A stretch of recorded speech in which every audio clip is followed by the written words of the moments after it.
Chapter 9 Master of the Animals. The Sabertooth crept forward. Jack stared in horror. "Play the flute," whispered Annie. "Is she nuts?" Jack thought. "Try," said Annie.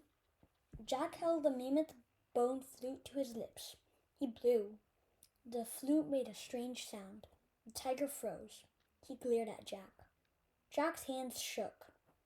The tiger growled. He took another step. The mammoth roared and stomped the ground. "Play it," said Annie. "Keep playing." Jack blew again. The saber-tooth froze again. Jack kept blowing until he ran out of breath. The tiger snarled. "He's still here," whispered Annie. "Keep it up." Jack closed his eyes. He took a deep breath. Then he blew as hard and as long as he could. He covered and uncovered the holes on the bone. The music sounded strange, as if it were coming from another world. "He's leaving," Annie whispered. Jack raised his eyes. The saber-tooth was slinking off towards the cliffs. "We did it," said Annie. Jack lowered the flute. He felt very tired. The mammoth waved her trunk happily. "To the treehouse, Lulu," said Annie. The woolly mammoth snorted. Then she lumbered over to the tallest tree. From the back of the mammoth, Jack grabbed the rope ladder. He held it for Annie. She stroked the mammoth's giant ear. "Bye, Lulu." "Thank you," she said. Annie grabbed the rope ladder. Then she started up. Peanut climbed up too. After they disappeared into the treehouse, Jack climbed onto the ladder. He looked back at the woolly mammoth. "Bye, girl," he said.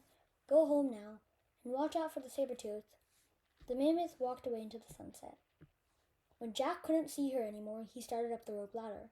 He pulled himself into the treehouse. "Ta-da!" said Annie. She handed the Pennsylvania book to Jack. Jack smiled. Now he was positive they had found the third end thing. Their mission was complete. "Before we leave, we have to give our coats back," said Annie. "All right," said Jack. They took off their reindeer skin coats and dropped them to the ground. "Brr," said Annie. "I hope the Cro-Magnon people find them." Jack stared out the window. He wanted to take one last look at the prehistoric world. The sun was setting behind the hills. 4 people were crossing the snowy plain. It was the Cro-Magnon family. "Hey!" shouted Annie. "Shh!" said Jack. The Cro-Magnons stopped and peered in Annie and Jack's direction. "We left your reindeer skins down there." Annie pointed to the ground. The tallest person stepped forward and raised a spear. "Time to go," said Jack. He grabbed the Pennsylvania book. He found a picture of Frog Creek Woods and pointed at it. "I wish we could go home," he said. "Goodbye." "Good luck," Annie called, waving out the window. The wind started to blow, and the treehouse started to spin. It spun faster and faster. Then everything was still. Absolutely still.